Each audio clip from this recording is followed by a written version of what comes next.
जिन लोगों ने ये षड्यंत्र किया है उसका पर्दाफाश होगा। लेकिन वो व्यक्ति 40 साल तक बिना कुर्सी से नहीं रहे नहीं, जाके कहते हैं कि मैंने नहीं फंसाया, मैंने नहीं फंसाया। तो उनको आज तक हमने कहा कभी उन्होंने फंसाया, लेकिन जो इनके वो खुद स्वयं अपना एक स्पष्टीकरण देते हैं, हर जगह स्पष्टीकरण दे रहे हैं। उस हिसाब से लगता है कि उन्होंने जो पूरा षड्यंत्र रचा वो उन्हीं का हाथ। पूरा हमारी भारत आदिवासी पार्टी को बदनाम करने के लिए षड्यंत्र रचा गया। कहीं न कहीं हमारे भूमाफिया के हाथ में उनकी बलि चढ़ जाएगी और इसके अंदर संशोधन होना चाहिए। नमस्कार, इस वक्त हमारे साथ आदिवासी पार्टी के विधायक जय किशन पटेल मौजूद हैं। आज विधानसभा में मुख्य होकर बोले हैं। बजट पर आपने विधानसभा में बोला है, क्या क्या आदिवासियों की मांगे आपने रखी हैं? आदिवासी अंचल के लिए पूर्व के अंदर जो हमने सरकार को कहा कि पूर्व के अंदर 1750 रुपये की घोषणा हुई थी, उसके अंदर 50-55% के तकरीबन पैसा खर्च किया गया। बाकी सारा पैसा कहाँ गया? ये आदिवासी क्षेत्र का जो विकास का पैसा था, उत्थान का पैसा था, युवा बेरोजगार और किसान का पैसा था, उस पैसे का कहाँ खर्च किया गया? ये हम आपके चैनल के माध्यम से सरकार के जो मंत्री साहब उनको पूछना चाहेंगे। साथ ही अभी जो वर्तमान में बजट आया उसके अंदर उपयोजना क्षेत्र के लिए स्पेशल पैकेज प्रति वर्ष आता है, हर बजट के अंदर आता है, लेकिन इस बार कुछ नहीं मिला। तो कहीं न कहीं उपयोजना क्षेत्र की उपेक्षा हुई। सरकार के सामने हमने मांग रखी है कि आने वाले समय के अंदर हमारे जो आदिवासियों के विकास का जो विशेष पैकेज आता है उसका बजट का अलॉट किया जाए। साथ ही हमने ये भी मांग रखी कि ट्राइबल टूरिज्म की घोषणा हुई थी, उसका भी आज तक कोई वहाँ पर क्रियान्वयन नहीं हुआ है। तो उसके लिए भी कोई सरकार योजना बनाए और वहाँ पर एक हमारे आदिवासी अंचल के अंदर जो पर्यटन के अच्छे स्रोत हैं उसके लिए कला संस्कृति के माध्यम से कला केंद्र खुलने चाहिए, ताकि वहाँ पर एक पर्यटन के अच्छे आधार बन सके और वहाँ पर एक हमारा क्षेत्र का विकास हो सके। इसके लिए भी हमने सरकार के सामने मांग रखी। और वन विभाग के अंदर जो पूर्व के अंदर सरकार के अंदर घोषणा हुई थी कि पट्टे को आवंटन किया जाएगा, पट्टे दिए जाएंगे, लेकिन अभी तक पट्टे नहीं दिए गए। ये सबसे बड़ा हमारे आज के चिंता का विषय भी बना हुआ है। और मैंने सरकार को ये भी कहा कि हमारे क्षेत्र का विकास करना है तो आदिवासी युवा बेरोजगार के लिए एक अच्छी और रिको की तरह आदिवासी औद्योगिक नीति चलानी होगी, जिसके माध्यम से आदिवासी इलाके के अंदर युवाओं को रोजगार मिल सके।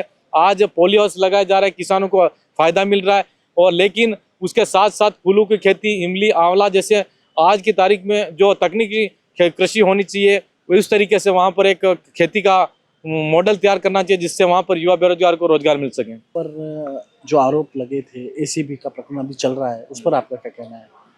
एसीबी का जो प्रकरण बना था वो बिल्कुल मुझे षड्यंत्र के माध्यम से फंसाया गया, और वो जो षड्यंत्र था उस षड्यंत्र की जड़ें जयपुर विधानसभा से लगाकर हम मेरी विधानसभा क्षेत्र की तक थी। और आज कोर्ट के माध्यम से मुझे रिहा करके मैं आज आपके सामने हूँ, और आने वाले समय के अंदर जिन लोगों ने ये षड्यंत्र किया है उसका पर्दाफाश होगा, ये मैं आपके चैनल के माध्यम से कहना चाहूँगा। महेंद्रजीत मांडविया पहले बीजेपी में थे, अब कांग्रेस में आ गए, उन पर आपको कोई टिप्पणी? क्या आपको लगता है उन्होंने फंसाया? वो 40 साल की राजनीति थी, उस राजनीति के अंदर मुझे क्षेत्र की जनता ने वहाँ पर विधायक बना के जिताया, और जिताने के बाद में मैं यहाँ पर विधायक बना।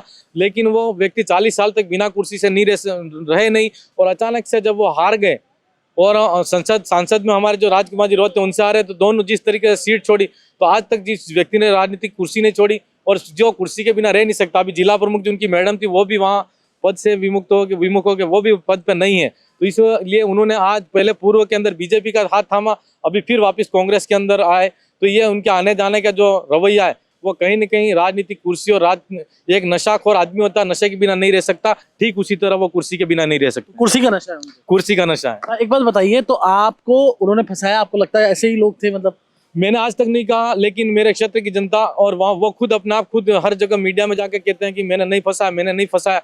तो उनको आज तक हमने कहा कभी उन्होंने फंसाया, लेकिन जो वो खुद स्वयं अपना एक स्पष्टीकरण देते हैं, हर जगह स्पष्टीकरण दे रहे हैं। उस हिसाब से लगता है कि उन्होंने जो पूरा षड्यंत्र रचा वो उन्हीं का हाथ था। जय किशन जी, एक नैरेटिव और चलता है आपके खिलाफ कि आप रंगे हाथ गिरफ्तार हुए, इसमें कितनी सत्यता है? ये पूरी तरीके से जो उस तरीके उस टाइम जो एसीडी और जो कर्मचारी थे उनके द्वारा पूरा कूटरचित दस्तावेज प्रस्तुत किया गया, और षड्यंत्र के माध्यम से मुझे डायरेक्ट कह रहे, सीधा सट बता रहे कि रंगे हाथ पकड़ा गया।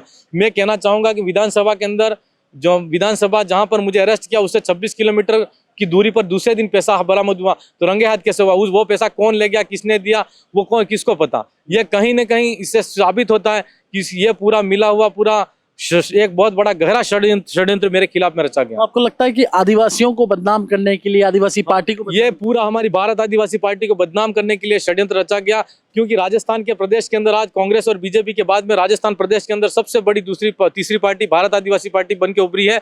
और दक्षिण राजस्थान के अंदर आज कांग्रेस और बीजेपी दोनों पार्टियों की नींद उड़ चुकी है, क्योंकि आने वाले समय के अंदर हम 15-20 सीटों में एक तरफा 15-20 सीटें दक्षिण राजस्थान से जीत के आएंगे। और राजस्थान के अंदर राजस्थान की जो राजनीति है उसका निर्णय भारत आदिवासी पार्टी करेगी। आप षड्यंत्र खिलाफ जमकर लड़ाई लड़ेंगे, आपने सोच लिया है? बिल्कुल, मैं षड्यंत्र के खिलाफ मैं जम के लड़ाई लड़ूंगा। और मेरी विधानसभा क्षेत्र का जनता का आशीर्वाद है मेरे साथ में। और मैं ये आपके चैनल के माध्यम से कहना चाहता हूं कि दक्षिण राजस्थान के अंदर भारत आदिवासी पार्टी का चाहे कोई भी हो, लेकिन उसको कोई हरा नहीं सकता। अच्छा, एक अंतिम सवाल, अरावली और अभी खेजड़ी, इस पर आपका क्या विषय? अरावली, जिस तरीके से अरावली को बचाने का जो मुहिम पूरे प्रदेश और पूरे भारत देश के अंदर एक चला, मैं खेजड़ी के लिए भी कहना चाहूँगा कि सरकार को एक कानून बनाना चाहिए, क्योंकि खेजड़ी हमारा राज्य वृक्ष है।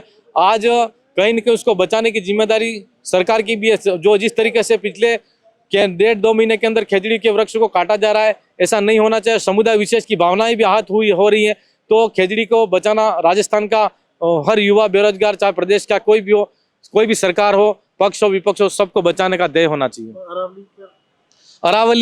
अरावली जिस तरीके से खनन उद्योग और जो माफिया राज है उसको जिस तरीके से एक लीज पे देकर उनको कटाई करने का जो एक तरीका बनाया जा रहा था, एक रास्ता बनाया जा रहा था, तो अरावली कहीं ना कहीं हमारे भूमाफिया के हाथ में उनकी बलि चढ़ जाएगी। और इसके अंदर संशोधन होना चाहिए।